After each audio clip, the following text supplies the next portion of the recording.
Break के बाद एक बार फिर आप सभी का स्वागत है। आइए अब देखते हैं सुभाष की बात।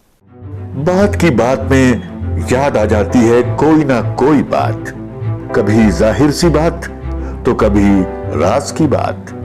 बात देश की, दुनिया की, रीति की, रिवाज की, आवाम के हालात की, राजनीति की बिसात की, घात की, प्रतिघात की, शह और बात की। सुनिए सुभाष की बात।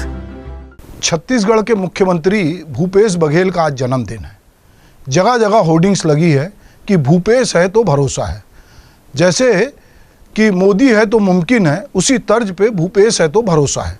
दरअसल जब भाजपा का अश्वमेध यज्ञ का घोड़ा पूरे देश में घूम रहा था तो किसी को भी कल्पना नहीं थी कि उन्हें विधानसभा चुनाव में इतनी बुरी शिकस्त मिलेगी। और वो शिकस्त जिसने दी थी, जिसके नेतृत्व में शिकस्त मिली थी, उस व्यक्ति का नाम था भूपेश बघेल। झीरम घाटी में जब कांग्रेस के बड़े नेता मारे गए और उसके बाद भूपेश बघेल को छत्तीसगढ़ कांग्रेस का नेतृत्व मिला तो उन्होंने पदयात्राएं की, ज़मीनी दौरे किए। चूँकि वो किसान हैं और एक उनके अपने जुझारू तेवर हैं और वो अपने तेवर के कारण जाने जाते हैं, तो उन्होंने पूरे छत्तीसगढ़ में कांग्रेस में एक नई ताकत पैदा की और उस ताकत के भरोसे उन्होंने पूरे देश में जो कांग्रेस सबसे ज़्यादा बहुमत से कहीं जीती तो वो छत्तीसगढ़ था। यही वजह है कि मध्य प्रदेश में भी कांग्रेस का राज था, पर वो बहुत दिन नहीं चला और वहाँ कांग्रेस की सरकार गई और भाजपा की सरकार है। पर छत्तीसगढ़ में ऐसा नहीं हुआ। यहाँ 2.5 साल की बात हुई और कहा कि भूपेश बघेल 2.5 साल के मुख्यमंत्री हैं। वो बात भी अब हाशिए पे चली गई और भूपेश बघेल लगातार अपने फैसलों के कारण, अपनी ग्रामीण छवि के कारण और किसान, गरीब, इनके साथ जुड़े होने के कारण आज लोगों के बीच बहुत लोकप्रिय है। छत्तीसगढ़ी अस्मिता को अपने साथ रखकर छत्तीसगढ़ के लोगों के हित चिंतक के रूप में पहचाने जाने वाले भूपेश के लिए ऐसे ही कांग्रेसी नहीं लिख रहे हैं कि भूपेश है तो भरोसा है।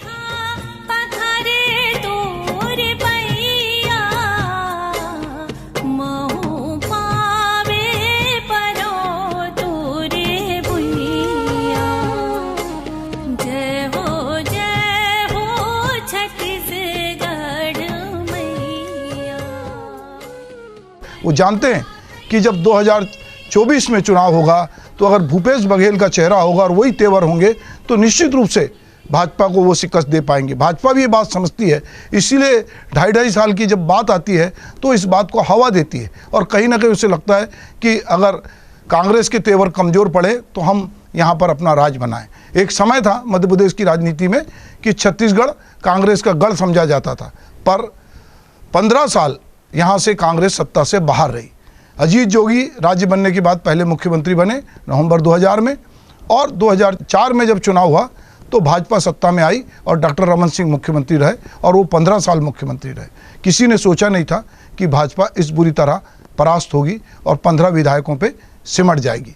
पर भूपेश बघेल, जो कि पाटन, जो यहाँ दुर्ग जिले में आता है, उसके वहाँ वो 1961 में 23 अगस्त को पैदा हुए। वो दुर्ग जिला कांग्रेस के अध्यक्ष रहे। उसके बाद वो लगातार उन्होंने राजनीतिक सफ़र किया।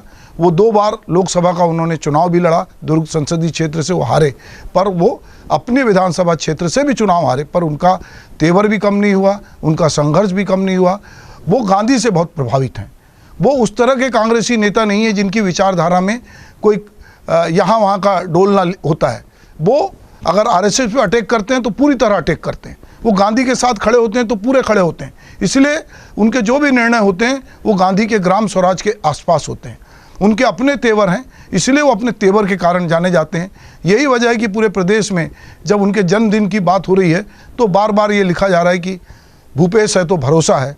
ये भरोसा भूपेश कायम रखेंगे, इसलिए लग रहा है, क्योंकि अब चूँकि चुनाव तो 2024 में होंगे, पर उसकी तैयारी भूपेश बघेल ने अभी से प्रारंभ कर दी है और लगातार अपने साथियों के साथ वो इस तरह के निर्णय ले रहे हैं कि छत्तीसगढ़ में कांग्रेस की सरकार फिर से आए और ग्रामीण क्षेत्र में उनका आधार बनता जा रहा है। कोरोना काल में जब पूरे देश में हाहाकार मचा था, तब भूपेश बघेल ने अपनी दूरदर्शिता से मनरेगा जैसी योजना जो केंद्र की थी उसको आधार बना के उन्होंने ग्रामीण क्षेत्र में रोजगार का सृजन किया। उन्होंने जब गोबर खरीदी का फैसला किया तो लोगों ने उसका मजाक उड़ाया कि ये गोबर खरीद रहे हैं, जो बात कहते थे कि गुड़ गोबर हो गया, तो उन्होंने गोबर को गुड़ बनाने की एक जुगत की और उन्होंने 99 करोड़ 8 लाख रुपए का गोबर खरीदा है और अभी 26वीं किस्त उसकी जारी हुई है। चाहे किसानों से 2500 रुपये पे समर्थन मूल्य पे धान खरीदी की बात हो, चाहे राजू न्याय योजना की बात हो, गोधन योजना की बात हो, या ग्रामीण खेतिहर मजदूरों को पैसे देने की बात हो, ये सारे निर्णय उन्होंने इस तरह से लिए हैं और वो लगातार इस तरह से निर्णय ले रहे हैं। तो उनके जन्मदिन पे जो पूरा उत्साह का वातावरण दिख रहा है, तो ये कहीं ना कहीं उस नेता के प्रति है जिस पर भरोसा है। तो इसीलिए लोग कह रहे हैं कि भूपेश है तो भरोसा है।